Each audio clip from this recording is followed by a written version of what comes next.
Maybe she's the one in a million who actually knew what she was getting into. You're listening to the Nacho Kids podcast, where we discuss all things step-family related. Real stories, real people, real help. Your hosts are the creators of the Nacho Kids Method and the Nacho Kids Academy Step Family Coaching Team, Lori and David Sims.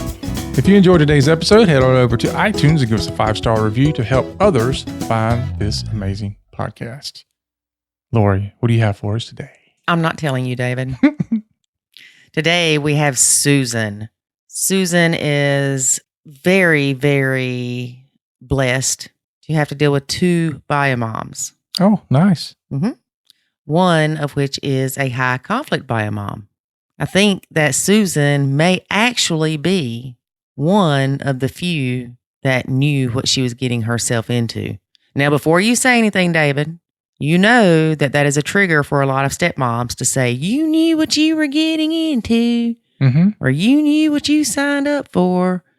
She may really have. Mm-hmm. Susan may be the one in a million, as you mentioned. Mm-hmm. I did mention it during the recording, during the interview with her. Yeah, because we made a comment about that, about, maybe 1 in a million actually can say that.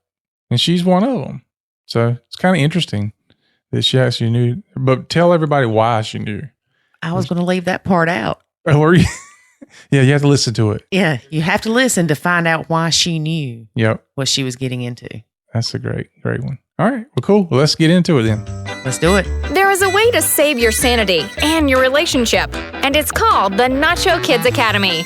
In the Nacho Kids Academy, you will learn the skills and knowledge to properly nacho, techniques to handle step-family challenges, ways to improve your communication, and much, much more.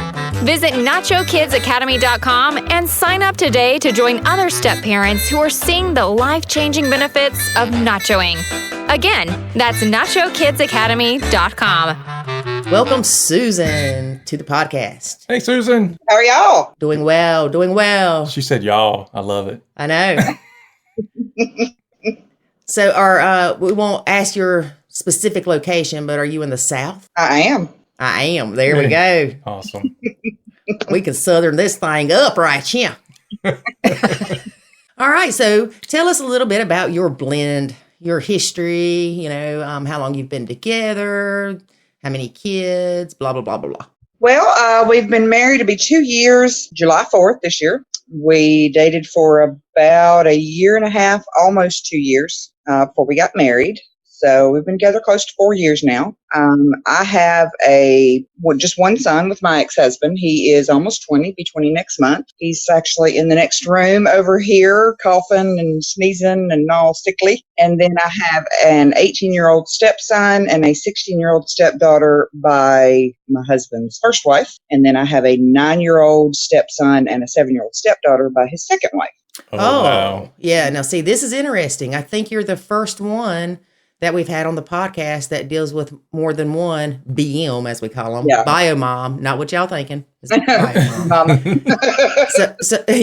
So that adds another aspect to the blend. Yes, it does. We don't really deal with the first mom very much. She rears up every now and then and does some things that get on his nerves, but they live overseas. Her husband is a civilian contractor for the Department of Defense. So they actually, we just don't ever see her. Now we get the kids throughout the summer, and actually SS18 is going to move here this summer to start college here. He's done a year there overseas and wants to move here with us. So we're going to have 2 adult teenage boys in the house. That's going to be interesting. So the stepson that's moving in with you has never lived with y'all full time? No, he has not. Just throughout the summers and some holidays and things like that. So it could be interesting. Yes, it could be. Yes. He's a great kid. He's very, very laid back, very easygoing, very intelligent. He and I pick on each other just relentlessly, but in all fun and games. And so we're hoping we'll keep that status going. Yeah, that's good. David's got triplets and then an older son. And one of the triplets, that's how we bonded. I mean, we constantly pick on each other. Yes. You know, it's the fun part of it. It is. It is. Yeah. Now, what about bio mom too? Woo, she is definitely. That's all you got to say. I'm kidding. She is definitely the struggle in this situation. So. Yeah. Do you deal with her or do you let him deal with her? I don't deal with her at all. Smart lady. That's the best thing to do. Yeah, it is. She knows that I am a paralegal by career, but yet still tries to argue law with him, and it's actually quite hilarious. And I just kind of sit back and listen to some of the stuff that he tells me she does. Occasionally he'll show me texts and emails that she sends, and it's actually quite comical. But no, I'm not going to deal with her at all. Just no need for me to. Yeah. What's the stepkids visitation schedule with the younger kids that aren't overseas? It's the same now because the younger kids live a couple of states away. That happened a little over a year ago. So we went from every other weekend to the long stretch during the summer and then long holiday weeks and also spring and fall break. So we have the littles, as I call the littles and the bigs. We have them both all summer long. And then we have the littles a couple of more times throughout the year. We actually just had them about 2 weeks ago for spring break.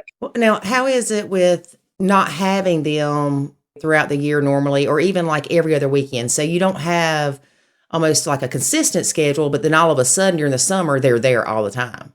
There's some challenges in the beginning because the older ones, it doesn't faze them at all. You know, they pop from over there to over here and they love it here, and we don't have any transition issues.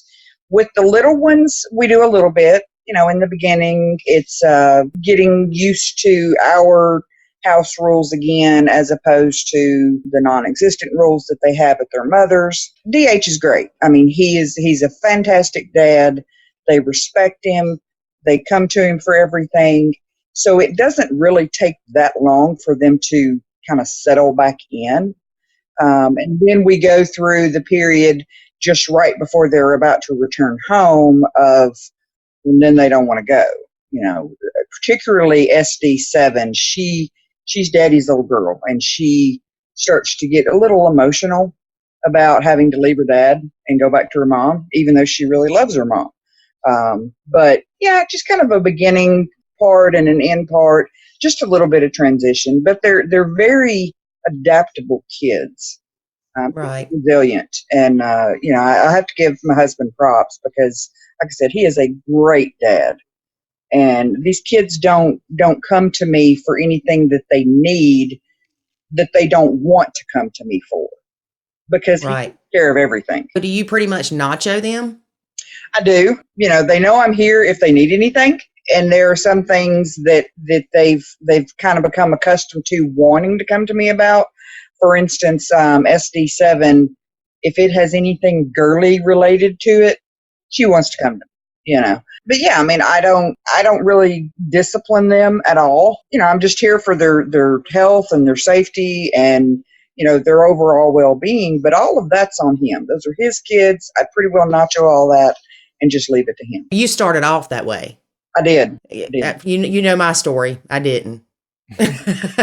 Well, and I had mentioned that I had come from divorce, and I had a stepmom that overstepped her bounds, and then I had a stepmom that really just kind of laid back and sort of gave me the opportunity to step in and develop a relationship with her on my terms. And so having that experience as a child is probably what brought me into thinking I don't need to try to be something that I'm not. I need to let these kids come to me and let them set the basis for how our relationship is going to go. So that's probably more than anything why I did that, because I knew coming into this that kids can either accept it or completely not accept it, or kind of go through a phase of both. Well, that's good that you had that experience and didn't jump in and have to go through the struggles that we did. Maybe she's the one in a million who actually knew what she was getting into. Actually, yes. Yeah. And on top of being a child of divorce and having stepmoms, I've also been a paralegal for 17 years. So I have seen the good, the bad, and the ugly of what happens when particularly step parents become entirely too involved in custody related matters, and we have to sit them down and say, you might be part of the problem. Mm-hmm. Or just really ugly divorce situations where somebody new comes in and the kids just completely revolt. So yeah, I did know exactly what I was coming into. Oh, Lord.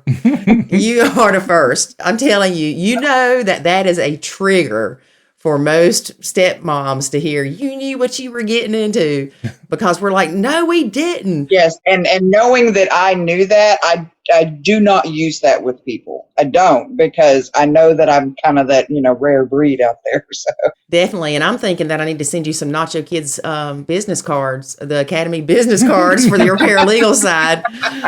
Yeah. Come on, I'll take them. There you go. Start telling people, look, they are Nacho Kids. I know that's hard to understand, but these people can help you. Absolutely. Absolutely. Yep.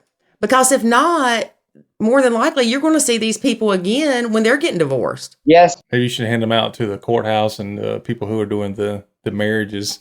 Yeah. Oh, yeah. In one of the states, I live on the border of two states, and the state that I work in, they have parenting plans. And so in order to move forward in a divorce, you also have to do parenting classes. So, hey, send them on. I will send them to all of the coordinators of these parenting classes and send y'all some business. Shoot, yeah, girl. Help us help people. Absolutely. Absolutely. Yeah. Here's the Nacho Kids Academy to keep you together, and here's the law firm if you want to break up. So you have either option. We've got you covered, people. Don't worry.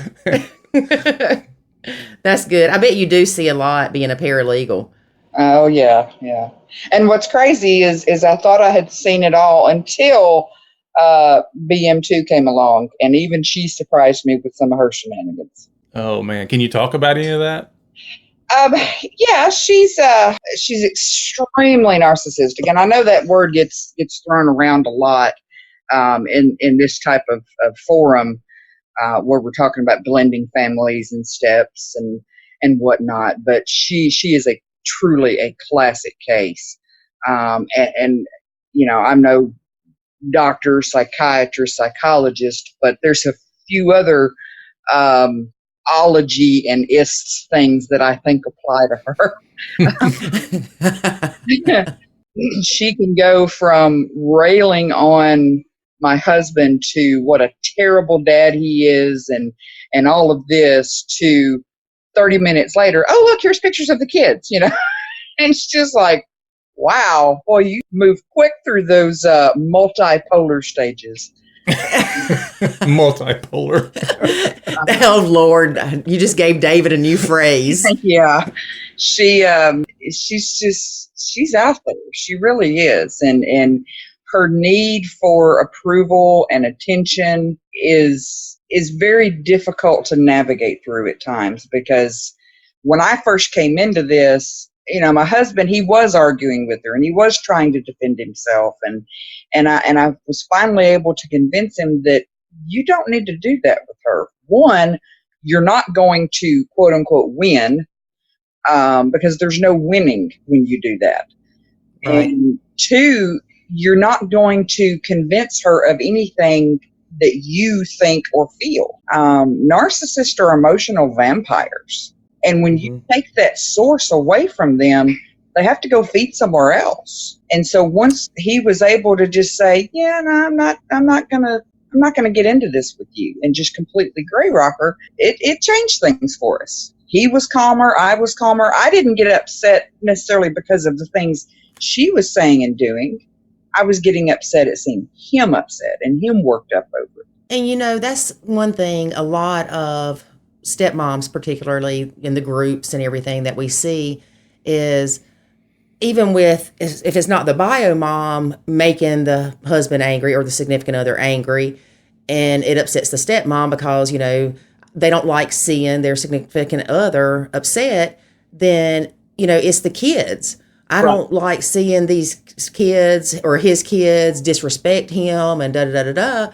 But for lack of a better phrase is, they have to man up. You can't defend them. How someone else allows other people to treat and make them feel is totally on them. Yes. Mm-hmm. You can't control what that person does to someone else, and you can't control what that someone else experiences or says or feels or thinks because of it. That's just out of your control, and you have to let that go. I preach this all the time, that you have to learn to control how it affects you.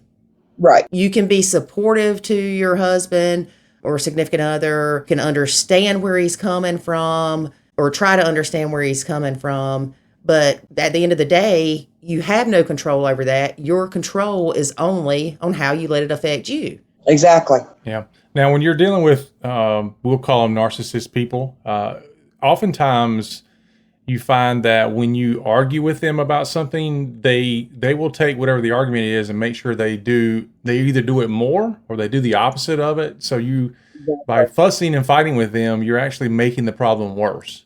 You are. Like I said, you're feeling into their emotional vampirism of needing to get your emotion and your reaction because they don't have their own without that. Mm-hmm. And the reason I bring that up is because oftentimes the female in the relationship will get angry, like Lori was talking about. They get angry because, as she says, the man needs to man up.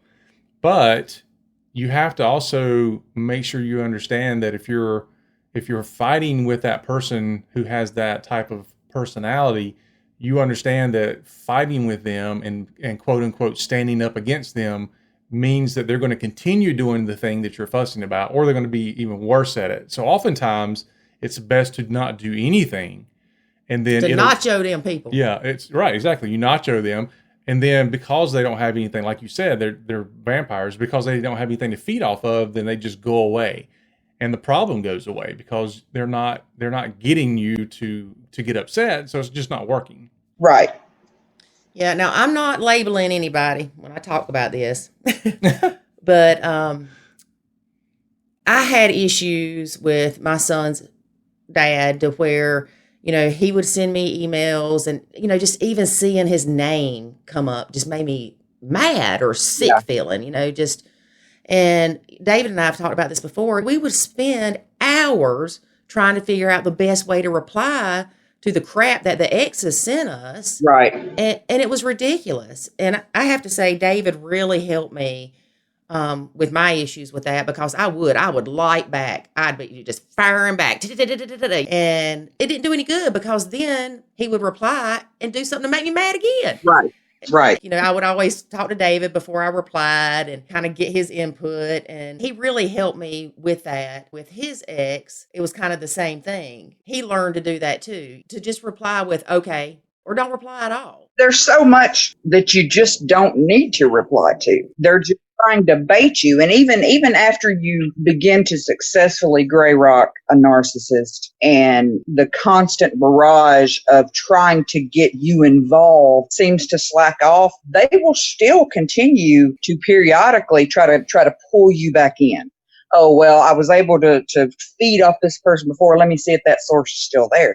And so you have to stay vigilant about not allowing yourself to, drop your guard and think, oh, well, I can do this one time, because they will. They'll go right back to where you were before. You're exactly right. Yeah. And then the next thing you know, you spent half of your day being angry at somebody that doesn't care about you. They just want to make you mad, and you let them do it. Exactly. And it would even affect mine and David's relationship, even though, we supported each other. He could tell me something that he received in an email, or I could tell him something I received, and we would both get mad. Because here's somebody that we love getting attacked by this other person. Sure. And we had to really not make that a focus. Just kind of deal with it, shoot the email off, reply what you need to reply to. Don't address the crap, for lack of a better word. Right. And just move past it. Yeah. Address the meat of the conversation and leave the crazy alone. Yeah. Exactly. Yeah. And I know a lot of people do deal with narcissistic exes. Yeah. Or they might not even be labeled or fully narcissistic, but they just want to push their buttons. Right. And our advice to that is nacho as much as you can. Only answer what you have to.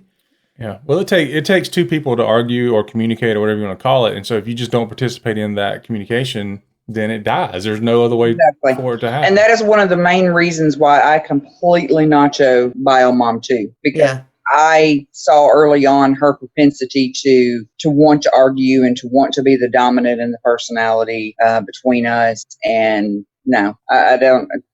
That's totally unnecessary for me to even begin to engage in that. Yeah. They're not my kids. As much as I see that there's great potential for her behavior to affect the two younger ones moving forward, and that may in turn affect my relationship with them, I still have to acknowledge and accept the fact that she's their mother, and I can't change that. The only thing I can do is work on the fallout from it. Yeah. We were talking with Ron Deal. He was on our podcast, and he was telling, do you know who Ron Deal is? Uh-huh. I was going to say, if you don't, girl, we got to talk.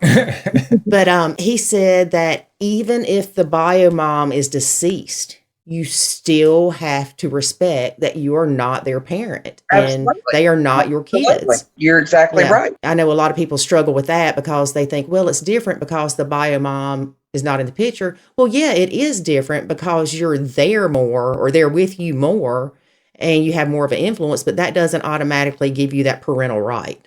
Exactly. It's physically different, but it's not emotionally different. Right. Right. And I would almost think that it would be, in a way, harder because that kid doesn't have that parent. And if you try to come in and be the parent, it's worse because they don't have those memories to keep making with that parent. Does that make sense? Yeah. Well, certainly. And depending on the circumstances as to why that parent is no longer in the picture, was the death a tragic accident? Was the death self-inflicted? All those different things. And those are questions that a child is going to have a lot of issues with. And you want to be honest, but at the same time, you want to be cautious so as not to seem disparaging to that other parent. Because, it's like the judge in my parents' divorce told them, love your children more than you could possibly hate each other. Yes. And keep in mind that if you are disparaging the other parent, you to that child are disparaging half of them. So just don't do that. Yeah, that's a good point. And certainly if there's a situation where a bio parent is out of the picture because of death, you still have to, like you said, acknowledge the fact that parent, regardless, exists in that child's mind and in that child's heart. And you can't disregard that and leave it alone. Yeah. You have to let your kids develop their own sense of reality when it comes to that. My own mother tried to disparage my dad, and I had always been a daddy's girl. So at 10 years of age, I knew that the things that she was telling me were not correct. And she would even go to the extent of telling me that he was going to come pick me up this weekend, knowing that he wasn't, so that I would get upset with him. That's horrible. The weekend would come and go, and I would get in contact with my dad and say, Daddy, why didn't you come get me? And he would say, well, baby, I wasn't supposed to come get you this weekend. Why did you think that? And so then I started putting two and two together and realizing that mom was trying to pull me away from him. And I was already pulled away from not only him geographically, I was also pulled away from my three older brothers geographically because they were old enough to decide to live with my dad. I wanted to live with dad. Don't get me wrong. I love my mother. Right. But you're a daddy's girl. I was a daddy's girl. I did not want to be separated from him. I did not want to be separated from my brothers. So when I turned 12 and the judge said, you can decide, I decided. And it took my mom several years to realize that she was probably the one that pushed me to that the most. It took until I was probably in my late teens, early 20s for her to understand, oh, I did that. Right. Mm-hmm. I was the one that was disparaging her dad in an attempt to try to get her to love me more or want to be with me more. And it completely and utterly backfired on her. Yeah. Many kids, though, that does work, that disparaging does make them even so much as hate that other parent. And then you're dealing with a whole new set of circumstances when you become an adult and you realize, wow, I hated this parent for no reason because mom told me to, or because dad told me to. Yeah. And then you've got the other dynamic of the kid that's torn between the two, and it just messes them up even worse. Yeah. My parents didn't get divorced until, golly, I was 30 something. It was actually right before I got pregnant. with my son, and it was still hard, you know. It is. And I remember my mom. Now, I'm a daddy's girl too. I mean, I'm talking 100% daddy's girl, like daddy. I think I probably came out of the womb or whatever going, I love my daddy. And then my mama was like, I hate this child. And and I remember talking to my mom after they'd split up, and she would want to share her hurt with me. Yes. And I had to tell her, I'm your daughter, not your friend. Right. You know, because all it did was make me want to talk to her less because she was bashing my daddy.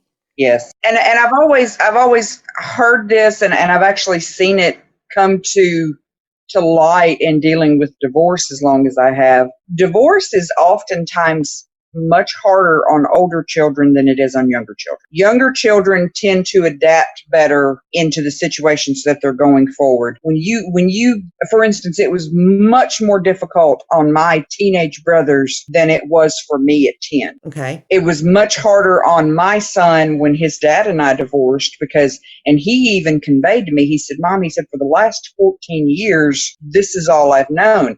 I wish that if you guys were going to do this, that you had done it when I was 4 instead of 14, so that I would have grown up in this, so that I would have adjusted to this at an age where I was more adaptable. And that makes sense because younger children are more adaptable than older children. Right. As you age, you tend to get set in your ways. And we think about that with the older generation, but when you look at it, that process starts way earlier.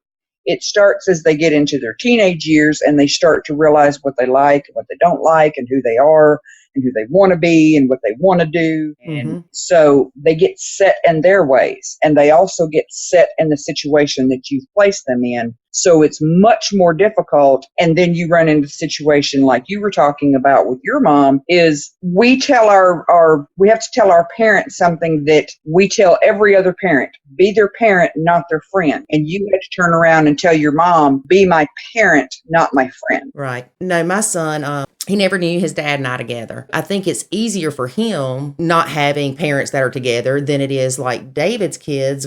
You know, they were, seven, and 8. Yeah. When you got divorced.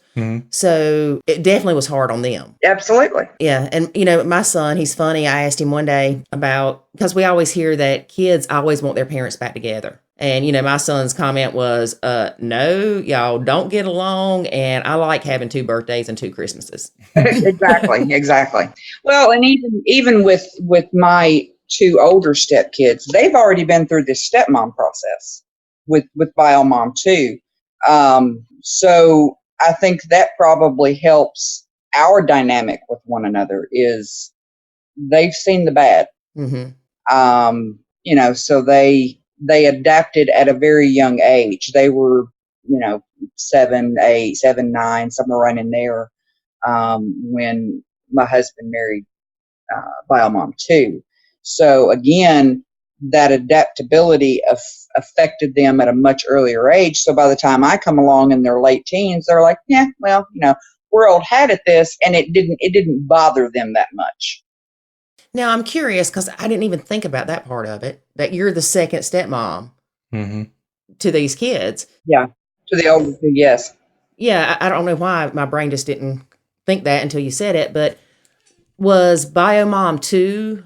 Was she more engaged that you know of with disciplining them and all up in their business? Or She was. She even still makes reference to them being her stepchildren and that she helped raise them, and they absolutely can't stand her. They want nothing to do with her. She very much overstepped her bounds from the get-go. Yeah. And even, it was kind of funny, even the week that my husband and I got married and he was talking to bio mom 1, she made this statement to him, I'm really glad that this one seems normal. You guys have been together now for almost 2 years, and I can't say that I've had one single problem with her. That's awesome. As opposed to from day one, bio mom was trying to control everything, just all up in things that she really had no business in. And she even still tries to do that now. She reached out to Biomom One and my husband and said, hey, I want the kids to be able to Skype and see each other when they aren't together geographically.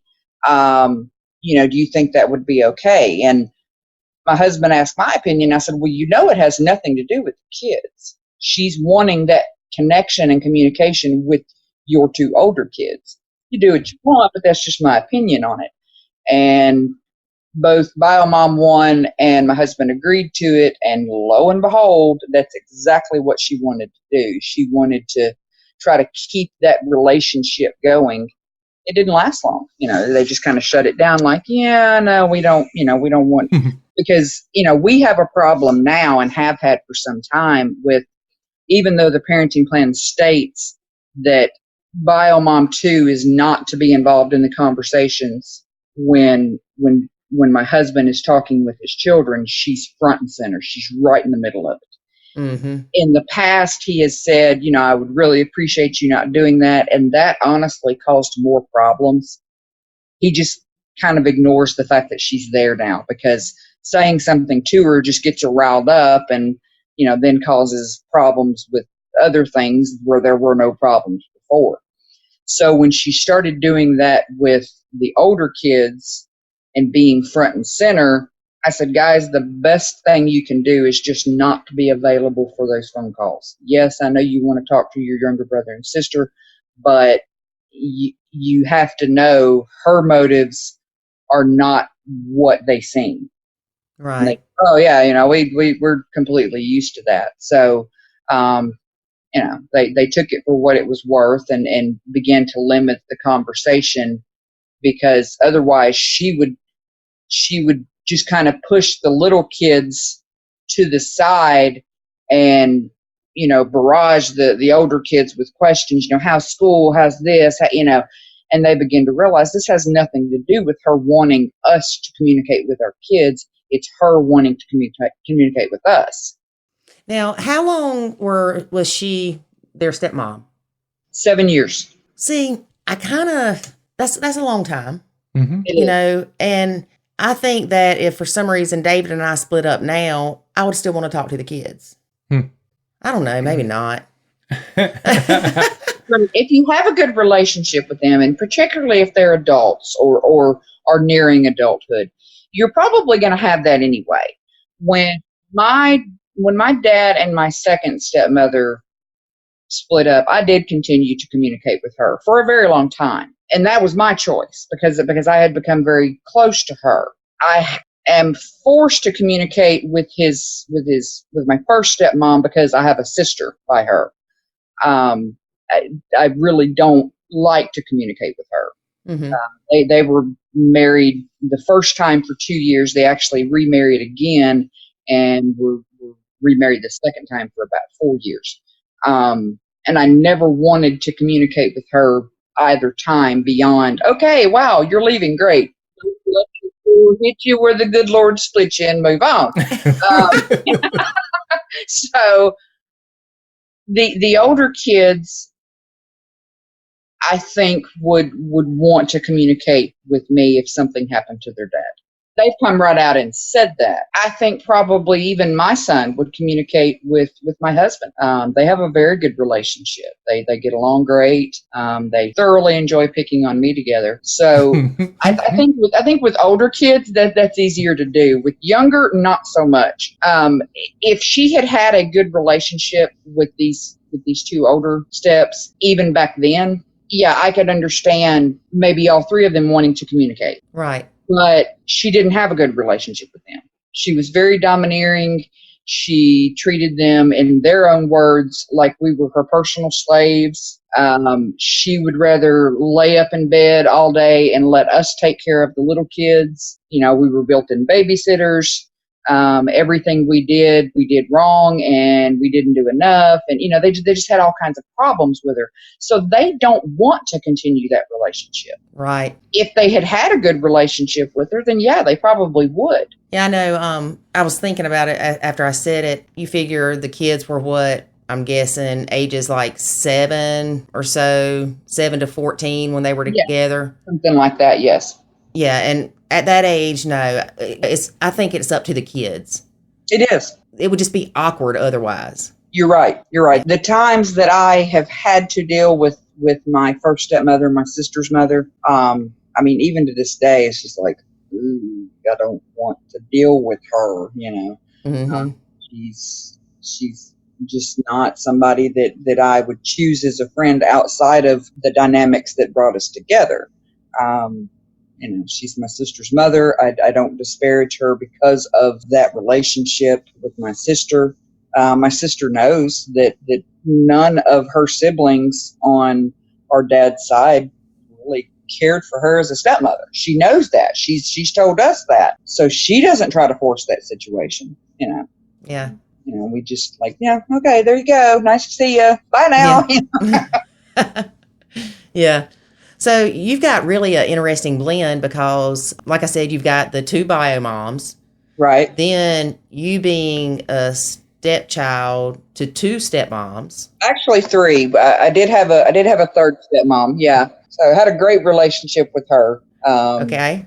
Yeah, I did. I had a great relationship with her. I did with the second and third.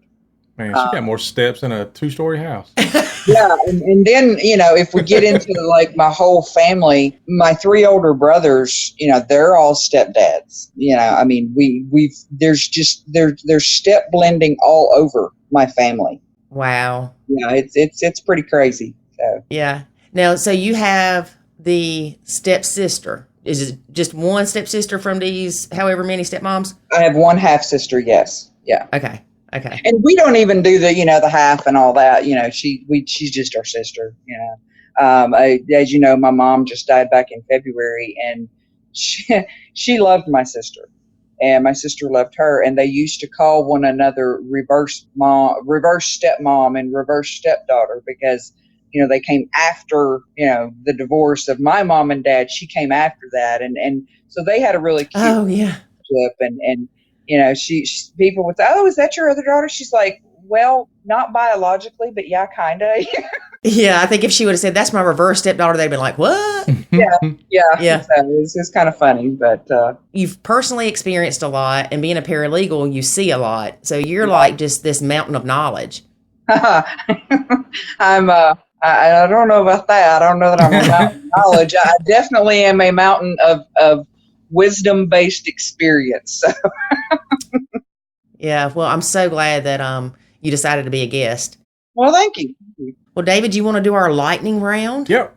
I'm ready to dive in. You ready to dive in, Susan? Sure. All right, great. So, number 1, I think we already know the answer to this, but what has been the hardest part about blending for you? Biomom 2. I thought so. Yeah, I think you said 20 gallons of crazy in a 5-gallon bucket. Yes, ma'am. That's it right there.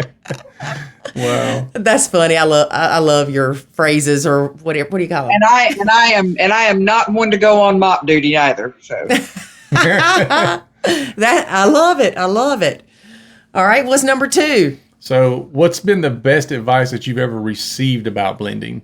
Don't try to be something that you're not. You're not these kids' parent. Just be a normal, average adult that takes concern of children's basic health, safety, and well-being, and let their parents do their thing.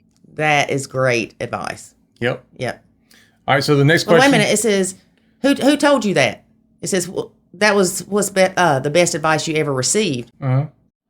Probably my dad. My dad told me that. My dad told me that years ago. So there you go. Great. Yep. Dad's awesome. Of course they are. I hit David. That's where that thud was again, y'all. And we see the head swelling. Yeah. There's a thud in every episode if you listen for it. Yeah. We're going to have a contest. Find the thud. All right, Susan. So if you could travel back in time, knowing what you know now, and you could talk to your younger self, what would you tell yourself about blending? Gosh, I don't even remember what I answered on that one. Wow.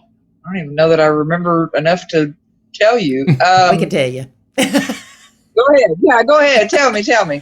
You said, you said to pay less attention to BM2. And don't let her get under your skin. Oh, yeah. There we go. Yeah, don't let her get under my skin. So in the beginning, she did, but yeah. So you tell yourself to nacho her. Yes. I kind of did from the beginning, but I'd be lying if I didn't say that. I just get so mad. But yeah, I'm kind of past that now. I'm like, yeah, whatever. What's she doing today? Yeah. It becomes normal. It does. Yeah. It does. And that's sad, but it does. Yeah. It's like a kid with bad behavior. You expect it. Yeah. You're not shocked by it anymore. Right. All right. So now we know the advice that you've been given. We know the advice that you would give yourself. And now lastly, what advice would you give to others facing blending problems? Well, definitely look into Nacho Kids Academy.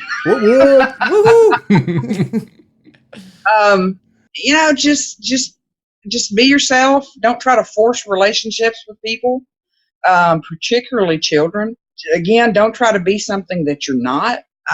Just relax and chill out and not take all this to heart, because, in the grand scheme of things, there's a whole lot worse stuff going on out there in the world, and things that can happen to you. I mean, I'll even throw another layer of experience here. I'm a breast cancer survivor. I learned a heck of a lot during the last 5 years of being in remission from that, sometimes you just got to stop, take a breath, and say, this too shall pass. Well, congratulations on being a breast cancer survivor. Mm-hmm. Well, thank you. My mom was as well. And I know that's hard. I've started noticing a lot of friends are going through that. And oh, yes. My advice would be, don't let, I don't want to say a tragedy, but don't let something like the kids getting sick or you having breast cancer, don't let that be what makes you realize the importance of other things. Mm-hmm. Exactly. It's like the fives, the video of the fives that we did in the academy. Mm-hmm. If it's not going to matter in 5 years, don't give it 5 seconds of attention. Right. Or exactly. It's interesting though. I have to say, you are not the only one that has said to not take things as personally, because I think as women, we tend to do that. And we do. Yeah, we do. It's like, it's not about you. We're being narcissistic. It ain't about us. Yeah. Oftentimes it's about your role. I know back years ago when I used to be a police officer, they tell you, look, when somebody's, resisting arrest or whatever, it's not a personal thing. It's not you. It's what you represent. It's the role you're in. And it's the same way with the step parent. Oftentimes it's not you as a person. It's just the role you represent that they're fighting against. Yeah, exactly. Yeah. And then the other thing you mentioned was, kind of being calm and take things day by day. We always say every day that you survive the blend is a day to celebrate. Yeah, no kidding. It is. It absolutely is. Yeah, because 72% of people aren't making it. That's true. Every day that you're above ground, you're surviving something. So why not apply that to the situation of the blend of, every day that I can lay my head down and say, wow, I made it through one more. Tomorrow's another day. When you start looking at it like that, when you start taking that perspective of, why am I letting all this other, this little stuff bother me? Mm-hmm. Why am I letting things that I can't control and I can't change me? Right. Mm-hmm. You can't lose yourself in this process. Yes, and that's because if you do, you're not going to be who your significant other wants. They're not going to be who you want. Don't allow all this to change who you are. Yep. And we hear that a lot too about the step parent be like, well, I just lost myself. I don't even know who I am anymore. And it's because they're so wrapped up in the mess. They're wrapped up in trying to be someone they aren't. Yeah. Mm-hmm. Well, part of the problem with that is that oftentimes we walk into a step family role thinking that we have to fit some type of role that we don't know anything about. And so we're pushing ourselves, and sometimes even our significant other, we're pushing each other to do something that we think is correct. And then when it blows up in your face, then you finally realize, Well, I think some people realize that they just weren't meant to be together. And honestly, that's probably not the case. Really, they just realize that they're just not understanding how to do this whole step family, blended family thing. Right. Well, and the way I look at that is, okay, it's like you accept a job, and you accept a job that there's going to require some training for you in order for you to do that job. Even if you know the skill, you're still going to have to adjust to new coworkers, perhaps new schedule, new pay. That applies the same way when you're stepping into a blend. You've accepted this job interview and you've agreed to the job. You can't go into that job thinking you know everything and not face some backlash on that. Yeah. And putting your foot down. Exactly. Allow some training time. Allow for some time for you to get used to them to get used to you. Don't go in acting like you're the boss, because you're not. Yeah. You really need to be focused on relationships. You go into a new job acting like you're the boss, you're probably not going to be there very long. You're right. You go into a job thinking, okay, let's see how this goes. You got to be flexible. You've got to be open-minded, and you've got to know your role, because if you don't, you're going to be told your role very quickly, and it's not going to be the one you want. You should know your role or slow your role. Yeah. Exactly. That's a really good analogy, because I'm very strongly opinionated and have a strong personality. You mean you got a big mouth? And I've got a big mouth. Never would have that. Shocker, I know. And, the first year at work, you're just kind of reserved and, you sit back and watch. And then, by year 5, they're in there like, well, let's do this. I'll be like, that's craziest crap I ever heard. If I'd have went in saying that, they'd have been like, this girl's got to go. Yeah. But that is what you did in the marriage, though. What, went in being crazy? You came in changing stuff right out the gate. But like I said, some of that's also on me, because I was like, hey, we get married, and for us, it's like you flipping a switch. Like, okay, we're married now. You need to start doing all these things and taking all these responsibilities and all that. And not understanding that our relationship is not the same as the kids' relationship. They don't have the same feelings and all that. Even people marrying that don't have kids, again, it goes back to the job interview and job acceptance analogy. Mm-hmm. You got to go in and expect a learning curve. You just do. Yep. Yeah, and it's so important to remember that you need to bond with these kids. And you can't bond with them being a drill sergeant or them looking at you like, okay, you've pushed my dad out and now you're telling me everything to do. You're telling my dad what to tell me to do. You just came in and took over. And so, we've talked to some of the kids about it, and they look at it like they should, as, wait a minute, who are you to be doing this? Whereas now I've bonded with them, and they know that when I say, hey, that was stupid, that it's because I love them and I care about them, not because I just think they're stupid. Yeah, you're not calling them stupid.